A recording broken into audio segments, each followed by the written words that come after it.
하나님의 말씀은 신명기 10장 1절로 시작합니다. 하나님께서 이스라엘 백성에게 십계명을 주는데 두 번에 걸쳐서 주게 되죠.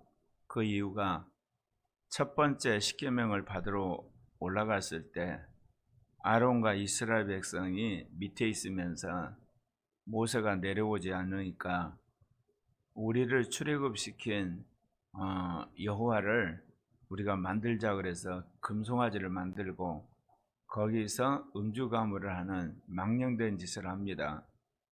그래서 하나님께서 이제 모세에게 내려가라 그러는데 모세가 내려오다 그 장면을 보고 하나님도 받은 십계명을 던져버립니다.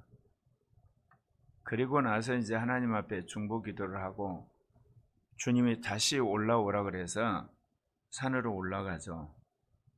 그래서 오늘 말씀해 보면 처음과 같은 두 돌판을 다듬어 가지고 산에 올라와라. 네개로 나오고 또 나무개 하나를 만들라. 그래서 처음과 같이 두 돌판을 가지고 올라가고 또 나무개를 만들어서 하나님이 거기에 새긴 그 말씀대로 두 돌판을 나무개에 넣습니다. 그래서 신명기 10장 4절에 보면 여호와께서 그 총의 날에 산이 불 가운데서 너에게 이르신 십계명을 처음과 같이 그 판에 쓰시고 그걸 내게 주시기로.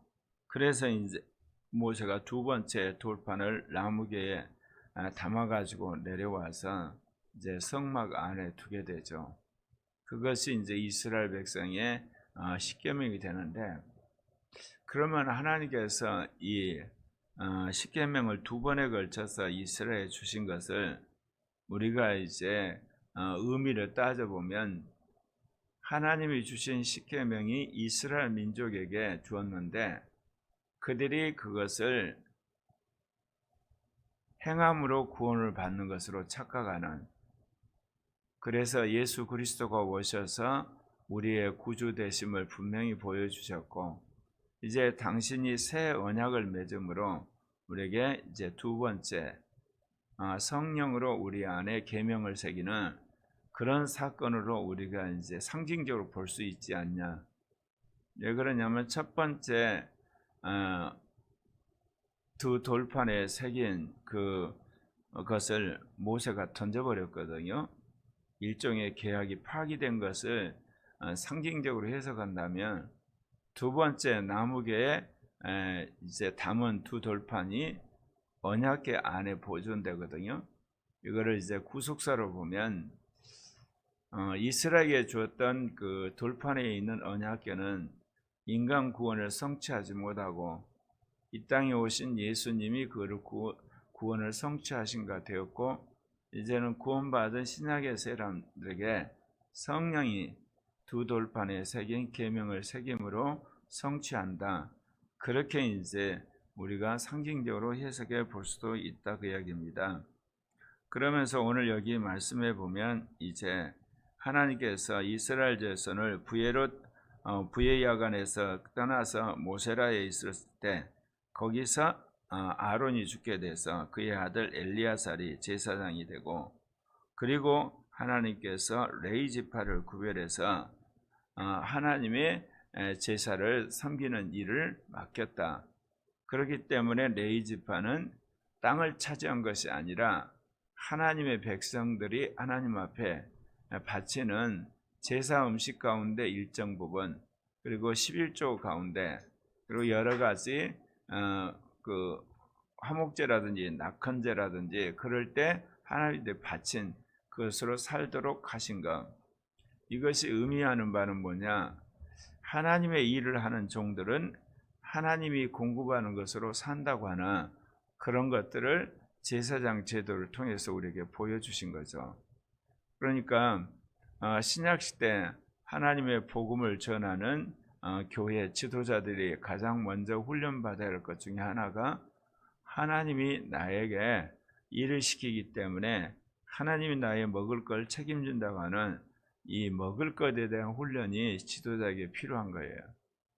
그것은 앞으로 우리가 직업을 가진 지도자들을 이제 목사로 안수하는 시대가 왔는데 그때도 여전히 우리에게 그것이 적용이 되는 거예요. 왜 그러냐면요.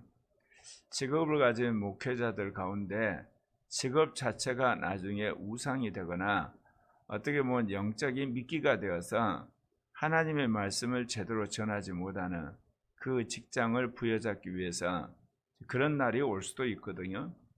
그렇기 때문에 직장을 갖는다는 것은 선교의 도구지 그것이 나의 생계를 유지하는 절대적인 하나의 그 직장이다. 그렇게 생각을 하면 하나님의 종으로서 이 사역을 자기가 포기하는 상황이 되어버리는 겁니다. 그러니까 앞으로 하나님께서 우리에게 직장을 가진 목사로 안수하심은 경제적 문제보다는 선교적 문제라는 사실을 꼭 기억을 해야 되는 거죠.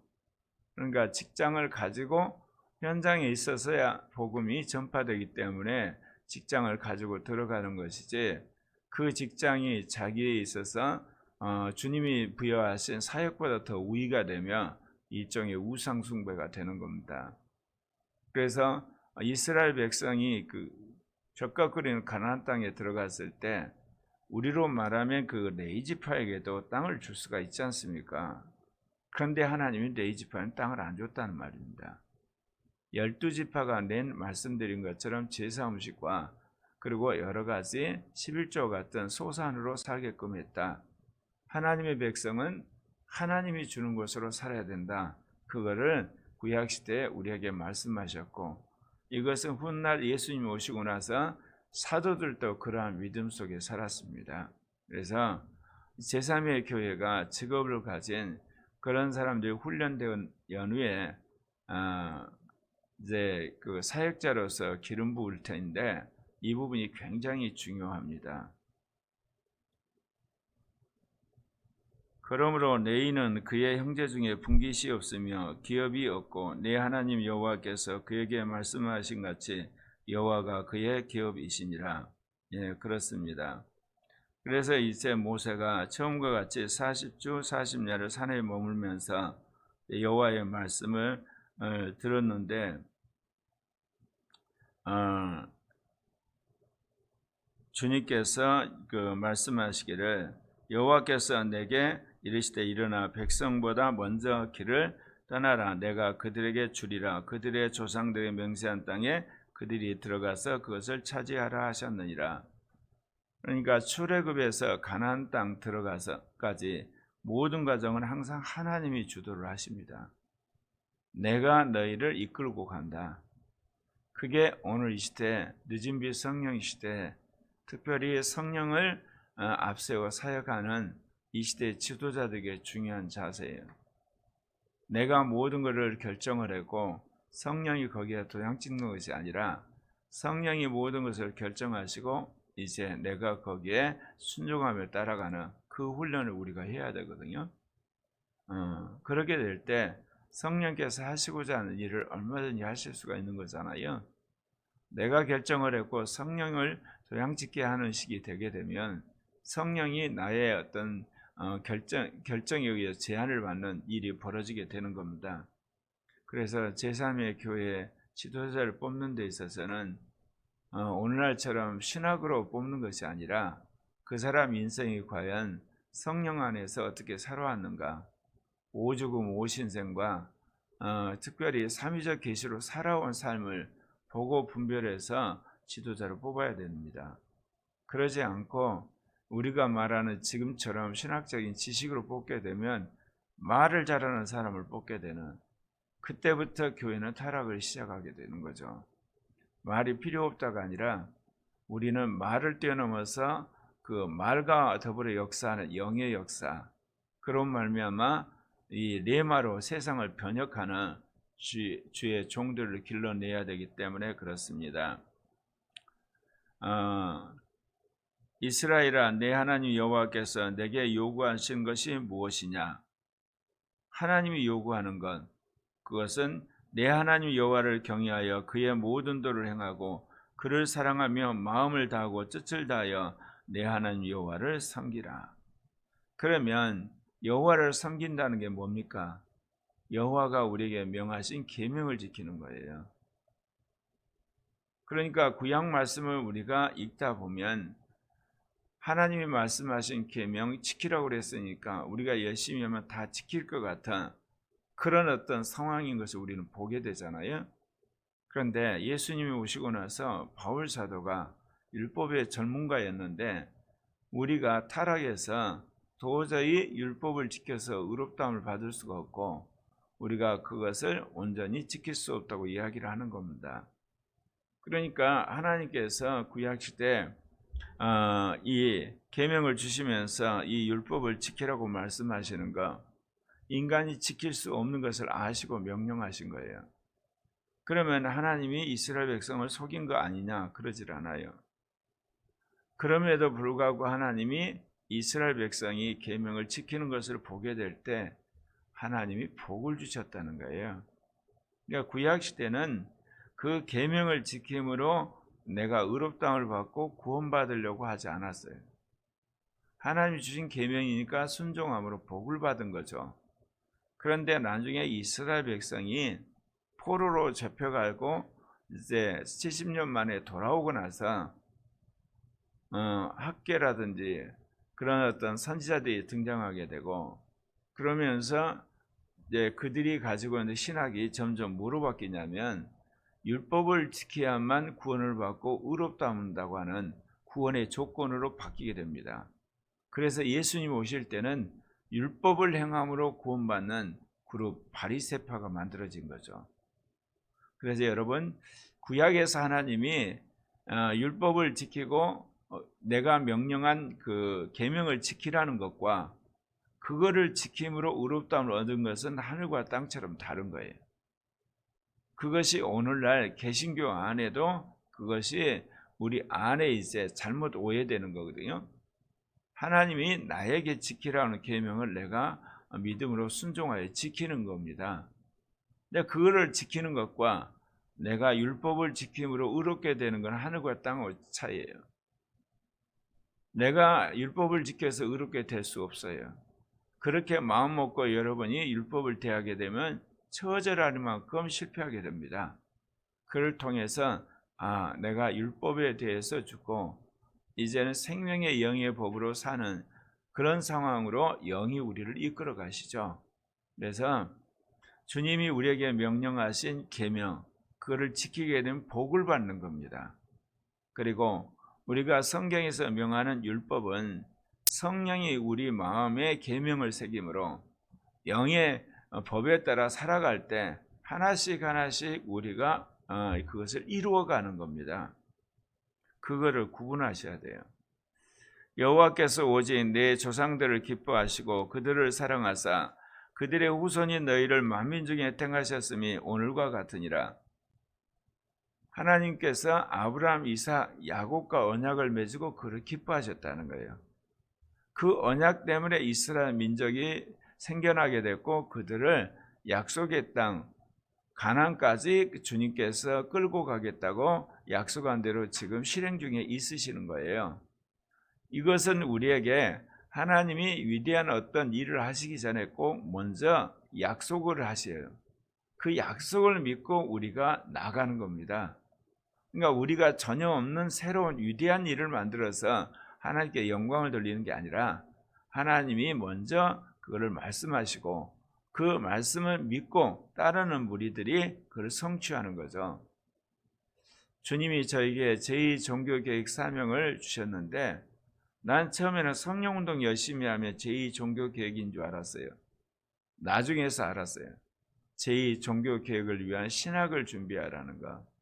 그리고 이제 그러면서 자연스럽게 영성이라든지 은사라든지 리더십이라든지 그런 것들을 준비하라고 하는 말씀.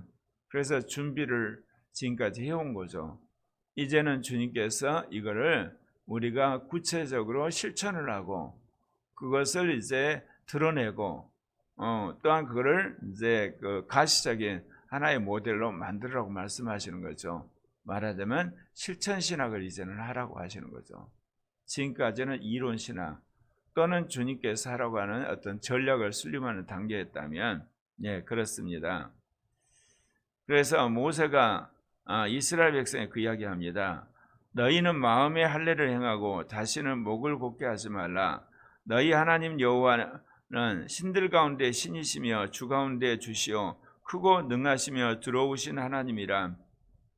사람을 예모로 보지 아니하시며 뇌물을 받지 아니하시고 고아와 과부를 위하여 정의를 행하고 나그네를 사랑하여 그에게 떡과 옷을 주시는 하나님이시다. 그렇게 말씀을 하십니다. 하나님이 계속 모세를 통해서 말씀하시는 것은 자신이 어떤 하나님인가를 먼저 말씀하시죠. 그러면서 내가 너에게 명령한 것과 규례와 법도를 지켜라, 그 이야기를 하시는 거예요. 그러니까 기독교는 무엇보다도 하나님과의 관계를 회복하고 그 하나님이 명하신 명령에 따라서 사는 종교거든요. 그러면 그 명령을 누가 하느냐? 구약 시대는 선지자였고 신약 시대는 사도였습니다. 이제 성경 시대인 오늘날은 성경을 통해서 말씀을 하시는 바 우리 안에 오신 성령이 그것을 새겨서 행하게 하세요. 제가 이번 달에 들어와서 제가 그런 질문을 했어요. 성경에서도 하나님이 우리가 이렇게 살아가는 게 있고 성령이 직접, 영이 직접 우리에게 명하신 것이 있는데 도대체 두 가지 것이 왜 필요한가 새삼스럽게 질문을 했을 때 주님이 이렇게 명확하게 이야기하시는 거예요. 내가 기뻐하는 사람이 되려면 성경 말씀을 먹어라. 이제 하나님이 기뻐하는 사람이 됐을 때 내가 어떻게 하나님을 위해서 하나님의 사람으로 사느냐, 그거는 성령을 따라 사는 거다. 비유하기는 이렇습니다. 말씀이 육신이 되어 이 땅에 예수님이 오셨죠. 그래서 한 사람의 인간으로 오셨는데 비유하자면 우리가 성경 말씀을 내 안에 육화시켜서 이 땅에 오신 예수님처럼 온전한 사람이 되는 거예요. 그러면 이 땅에 오신 예수님이 저절로 하셨냐? 성령 충만을 받고 성령의 인도를 따라서 공생애를 사셨어요. 성경을 따라서 변화된 사람, 신령한 자가 됐다고 해서 저절로 사역을 하는 게 아니라 영의 충만을 받고 성령 충만을 받아서 사역한다는 거죠. 그래서 여러분, 성경은 뭐냐? 나를 뜯어 고치는 책이에요. 나를 변화시키는 책, 나를 사람답게 만드는 책, 나를 그리스도인답게 만드는 책이고, 이제 그리스도인답게 된 내가 어떻게 이 다운화된 시대에 복잡 다단원 속에서 하나님 기뻐하는 삶을 살 것인가? 그는 성령 충만하셔야 돼요. 영의 인도를 받아야 되는 거예요. 거기서 이제 성경이 우리에게 주시는 메시지와 내가 하나님을 위해서 어떻게 살아야 되는 그 상황은 이제 다르다는 거죠. 그거를 이번에 주님이 명확하게 정리를 시키셔서 그래서 이해가 간 거예요. 왜 그러냐면 성경은 2000년 전에 이미 쓰여진 것이 완료된 책이에요. 그 책을 오늘 그대로 우리가 믿는다 그래서 실천을 하게 되면 역사의 퇴행적인 인물들이 되거든요. 그렇게만 생각하면 성경을 읽을 필요가 없어요. 그런데도 불구하고 성경은 주님 초림에서 재림까지 교회에게 주신 모든 사람에게 주신 하나님 말씀이고 교회에 주신 기준이거든요. 그러면 말씀의 기준이란 뭐냐? 사람을 변화시키고 사람을 거룩하게 만들고 그리고 사람을 그리스도로 닮도록 하는데 성경을 통해서 하신다는 겁니다. 그걸 성령이 하시는 거죠. 그리고 나서 이제 우리가 이 땅에서 주의 일을 하는데 주님 말씀하신 선교 활동을 하고 이제 복음을 전하게 되고 이 사회를 개혁하는 데 있어서는 성령의 충만을 받아 그분이 주시는 지혜와 영의 인도를 받아서 해야 된다는 거죠. 성령이 성경을 통해서 나를 변화시킨다는 것. 변화된 나는 영을 따라서 실천을 해야 된다. 그걸 말씀하시는 것을 여러분에게 말씀드렸어요. 내 하나님 여호와를 경외하며 그를 섬기며 그에게 의지하고 그의 이름을 맹세하라. 계속해서 여호와를 경외하고 그의 이름만을 드높이고 그리고 그의 이름으로 맹세하라고 이야기하시죠. 그러면서 그는 내 찬송이시오 내 하나님이시라. 내 눈으로 본 이같이 크고 두려운 일을 너희를 위하여 행하셨느니라. 그러면서 너희 조상들이 애굽에 왔을 때 겨우 70명이었는데 지금은 하늘의 별같이 많아지게 하나님이 하셨다. 사랑하는 형제 자매 여러분, 성경의 말씀에 따라서 여러분 자신이 바뀌는 것, 성경 말씀을 매일 묵상을 하고 그를 통해서 여러분이 완전히 옛사람이 새사람으로 되고 육신이 영을 따라 살아가는 사람이 되고 나는 죽고 주님이 사는 사람이 되어야 되겠죠.